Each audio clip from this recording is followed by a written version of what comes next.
Next, I want to add a little bit from Naked Awareness text again. And in this one, there's a section called How the Four Visions Appear. And I'm not getting into the individual four visions yet, but kind of a little bit of background information on this. This starts on page 160. And in here, he talks about the reality itself. The Vajra strand of awareness is like a crystal rosary.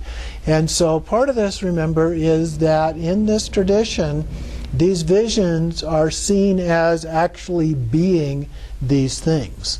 And so even though you see this Vajra chain, it's understood as being reality itself, Dharmata. So you have to have that kind of a mental outlook when we're focusing on those. Focus on that vision at the point between your eyebrows. Now that can be a little bit misleading. You're not imagining it literally between your eyebrows, but out there somewhere in a single point.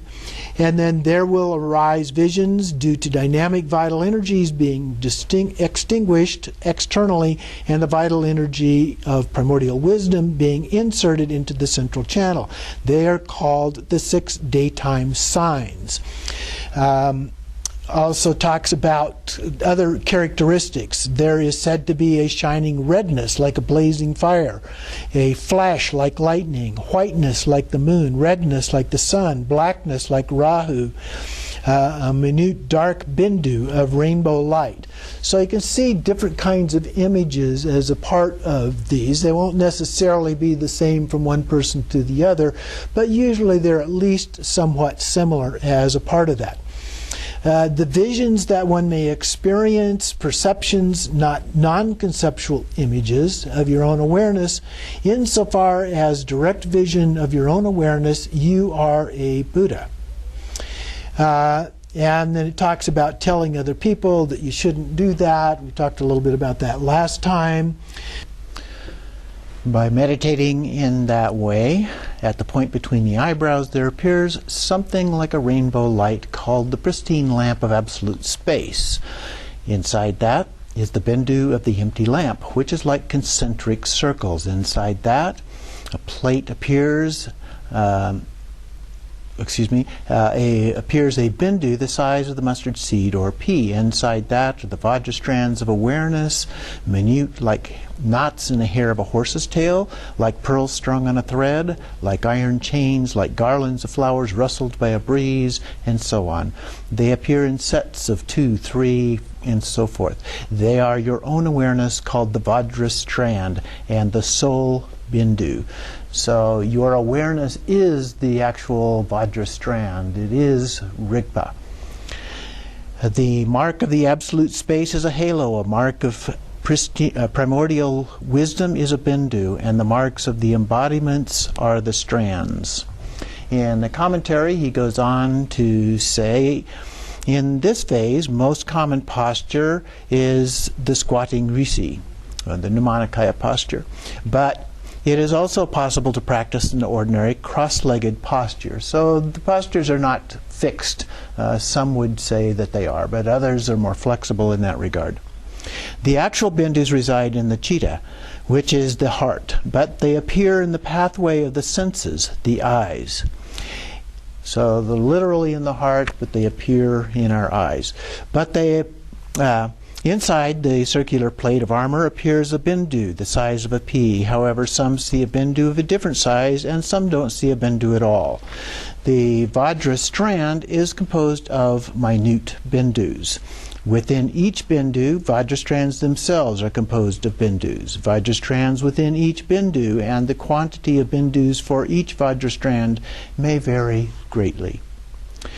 These visions do not arise due to your intelligence or learning. They appear by devoting yourself to a genuine spiritual teacher and practicing the correct postures and gazes, gradually, stage by stage. Regarding Mahamudra and Dzogchen, some Tibetan intellectuals have declared that you become a nihilist, saying that this view perfunctorily dismisses the skillful means aspect of the practice, as well as cause and effect, or karma. That this is a practice devoid of mindfulness. no different than deep sleep.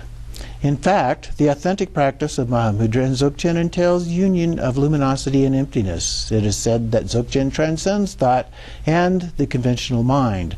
And in Mahamudra, there is no mental engagement. In actuality, the transcendence of thought and a lack of mental engagement entail a disengagement from the conventional mind that takes conventional reality as the object.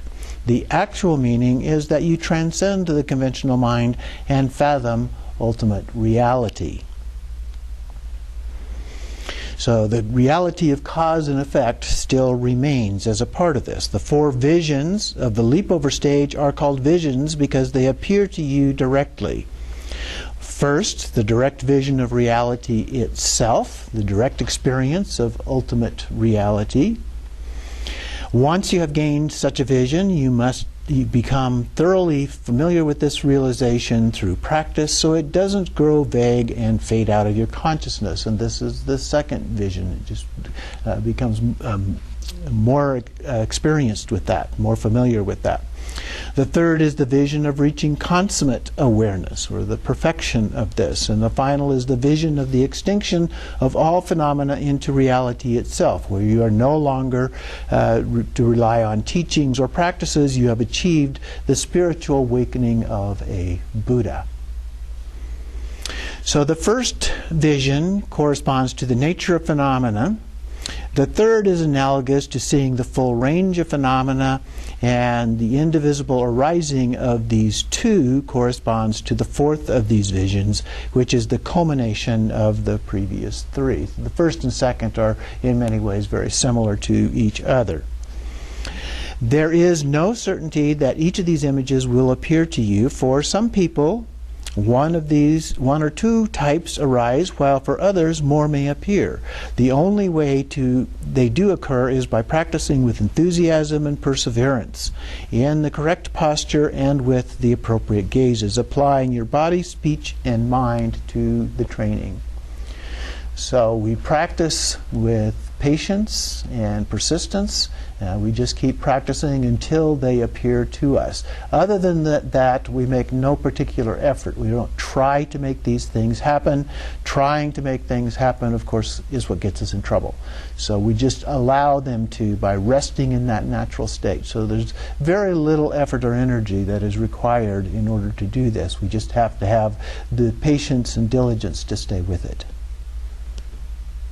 So the next thing that I wanted to talk about just a little bit comes from Circle of the Sun. Now, we're not going to do all of that today. We're going to spread that out over the process of going through the four visions. So we're just going to be looking at the first section of that, which is on page 52 and slightly onto page 53. And it talks about how the signs and degrees of progress manifest as a part of this. So it's a way of getting a sense of your progress going through the four visions. It starts talking about the Trekcho process and being aware of your state associated with the Trekcho practice. And then toward the bottom of the page there it says, if you haven't already had some signs appear in the general and specific preliminaries, such as separation of samsara and nirvana, you will not have the experiences, signs, and indications of progress appear in the correct way in the actual Togal practice. In particular, if you have not correctly realized the vital point of Trekcho, your practice of Togal will not become the true path. So that is the essence of the importance of that, because the Trekcho, having that stability and that understanding, leads directly into the first vision. So it's very important that you've done the Trekcho and that you have that as you move into doing these four visions.